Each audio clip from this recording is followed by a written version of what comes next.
IMF Managing Director Christine Lagarde sat down for an interview with the Wall Street Journal, talked about the global economy, talked about the IMF's outlook for the global economy. We're going to talk to Sudeep Reddy about all this talk, but first let's take a listen to what she had to say. Well, I just look at the forecast that we have been working on for the last 6 months or so. It was at a certain level in September. We brought it down in January. We are bringing it back up a little bit now, and who knows what it will be next. So there is a high degree of instability, and certain regions, certain countries are faring much better than others. So that was IMF Managing Director Christine Lagarde. Let's bring in Sudeep Reddy, who's with us down in D.C. to talk about this. Sudeep, I guess I want to hit on the headline first, is that the IMF has cautiously increased its growth outlook for the global economy. Very cautiously, Paul, that's right. By moving up its growth outlook, it's signaling that the Europeans in particular have taken some actions with the European Central Bank, with their own fiscal policies that provide a little bit more comfort. But the reason they're so cautious about it, in part, goes to the timing of their forecast. The IMF makes its forecast quite a bit in advance of its spring meeting, which comes up next week. And so if you were to look at the world economy a few weeks ago, it would look like things were getting better. Investors were feeling a little bit more upbeat. Risk aversion had eased a little bit, and people were taking on more risk. But clearly now, with what's happening in Europe, there's a little more cause for concern. Yeah, and let's talk about the number that they put in, right? Because the IMF said that they see global GDP at 4%, but GDP rates are not all equal. 4% would be great for the United States. 4% would be a disaster for China. But for the global economy, is 4% a good number, Sudeep?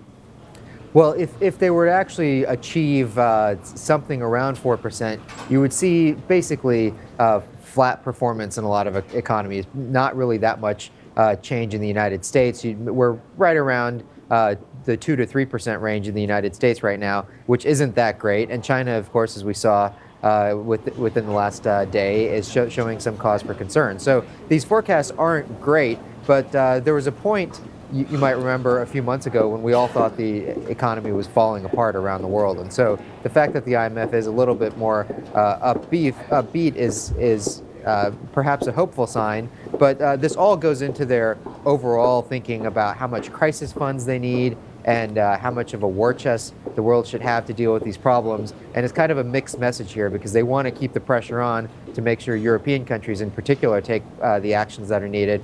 But they also realize that as conditions show some signs of improving, they can't necessarily get what they want.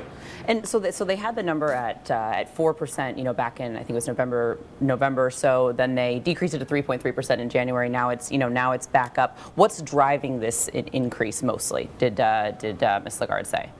Well, her big reason, the big factor here of growth projections coming down was the huge instability in Europe. If you look back to last September, there were all of these worries about whether Europe would fall apart, and we had one of the many big summits Europe has in October, and that led to really about 6 months worth of improvement. You saw signs of improvement in Spain, in Italy, across the board, actions being taken by new governments. And now we're starting to see, after the ECB also took its actions in December and January with extending huge amounts of credit, €1 trillion worth of loans to banks, that some of that is starting to wear off. And so I suspect that once we get the next forecast some months down the line, we're going to see, again, some cause for concern, because given where we are at this particular moment this week with the global economy, there's a lot to be worried about.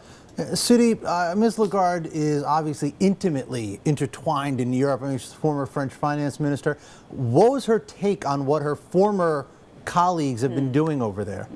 She's trying to be reassuring in some way, because they have taken a lot of actions, a lot of unpopular actions in Europe, and she's trying to signal to them in part that what they've done is appreciated.